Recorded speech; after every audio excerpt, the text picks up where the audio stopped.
Welcome to our Square Deals web series, where we discuss commercial lending with interesting people.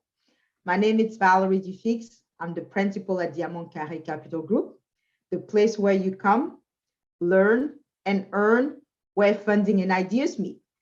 Today, I'm thrilled to welcome my good friend, Schapira. He's a former business owner and turnaround CEO in the manufacturing industry. How are you, Charles? I'm doing great, Valerie. It's good to see you, and thank you for having me here. Absolutely. Great to see you, Charles. You've always been such a great partner of ours, and I wanted to bring you today to talk about exit planning. Much appreciated, and I look forward to sharing what I know. I had a lot of clients considering selling the business, planning to exit, and I wanted to dive right in and find out what is exit planning truly, and what will a business owner consider this? So, Valerie, exit planning is a strategy that allows an owner to exit a business on their terms, preparing the owner and a company for a buyer that is not yet in the picture. The owner has worked very hard through his lifetime, and probably upwards of 50 to 90% of their net worth is tied up in the company. So you look at to maximize the sales price. You work with the owners, the CPAs, and the wealth managers to put the greatest amount of dollars in the owner's pocket. Sometimes it's not about the highest price, but it could be about structuring the deal in such a way to put the most amount of money into that owner's pocket. During the exit planning process, you address all the personal, financial, legal, and tax-related issues. It should be an overall part of your long-term strategy because you want to position the company for future success. There are no second chances. There are no do-overs. You want to minimize the risk. Once a letter of intent is signed, you're on the clock. So you want to create a smooth transition, streamline the process to benefit the seller, and make the business more attractive. How you're perceived by the buyer can impact the outcome. It may impact timing in case of an unsolicited offer, or if they want to capitalize on an active market. Whether you sell in 2 years or 20 years, the exit planning process puts you in that position. Last thing is you want to take care of your employees, your legacy. You want to make sure your employees will transition to the new buyer, and that you will be well remembered going forward. I couldn't agree more about the employee. We actually had a blog lately talking about the people, employees being your competitive advantage. Thank you so much for breaking down that exit plan. It makes more sense. And for me, it seems like you need a whole team in order to prepare for that. Absolutely. I have to coordinate not only with the owner, but with the owner's CPA as well as their wealth manager. All right. I have another question for you. Charles, what are the reasons why a business owner would want to exit? And do you think COVID impacted exit planning? So the most significant reason is always retirement.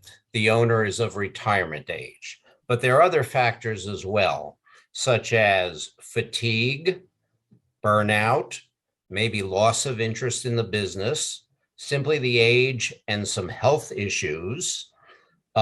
Business could be in a high period, which means it's a good time to sell. And also just life in general. The owner may want to golf, or the owner may want to spend more time with the grandchildren and the family. COVID had a significant impact, and I felt at the start of COVID that you would see a lot of business owners who were on the fence about selling their company originally come down off of that fence when we were on the backside of COVID. And that's certainly what is happening. Sellers retreated, buyers retreated. But now that we're through the period of COVID, a lot of wealth was accumulated. I've heard upwards of $1 trillion, and PE firms, strategic buyers, and sellers are all back, and we're in an active market again. Charles, I'm curious about something. What is your role? Can you please explain and break it down for us? Sure. My role is to coach the seller. You have to remember, this is a very emotional process. This is something you've built over many years. So I become the owner's coach, advisor, and sometimes their alcohol to calm them down. I prepare the owner for everything that a buyer may request. We look at EBITDA and net income, earnings before interest, tax, depreciation, and amortization, because anything we can do to increase their EBITDA will lead to a higher valuation. For example, 100,000 increase in EBITDA based on valuations that are typically 4x to 8x will increase the price to them by $400,000 to $800,000. And I do this by reviewing each line item on the income statements to see where we can improve. We do a deep dive on insurance as well, the business insurance, as well as the workers' comp. We take a look at their cost of goods sold, their direct materials expense, as well as SG&A. On the balance sheet, we look at current assets versus current liabilities to get a sense of their ongoing liquidity. Also look if they have any outside investors that are in the equity portion of the balance sheet. I look at who does their taxes. I will have a conversation with the CPA as to whether or not their financials are compiled, reviewed, or audited. We look at any liens, any lawsuits, any back taxes, any environmental issues that they may have with the land that they're sitting on. We look at processes. Do they have SOPs? Do they have an organizational structure? Are the standard operating procedures well written? We review the customer base. And we also look at concentration issues, which could be a red flag in some cases, because if you've only got 2 to 3 clients making up the majority of your revenue, that can be an issue for any buyer. I examine the vendors and the sales channels they currently use. I look at their digital and social media. Do they have an old website? For example, I had a customer who had a website. It was very clear that it was at least 30 years old. And I asked him, will I find Lincoln's baby pictures on your website? But I said to him very clearly, if I'm a buyer doing an organic search and I come up with your website and a modern website from your competitor, I'm calling your competitor every time. We will review, or I will review, the facility and safety. We want to make sure the facility looks good for when the buyer does a walkthrough. And the last thing I do is I explain the entire overall process to the business owner. Wow, Charles, that seems to be just the tip of the iceberg of many processes you have to go through and prepare for that exit planning. Well, yes, I have to quarterback just about everything. Charles, you mentioned many processes. Would you please highlight one of them? Absolutely. So given the current supply chain problems that we're encountering, it's very important to take a close look at how you work with your vendors.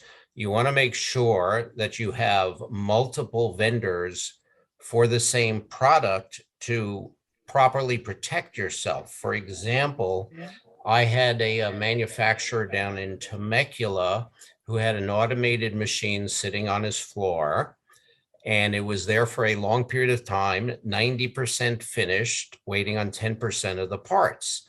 That's very tough on cash flow and a great source of stress for the business owners.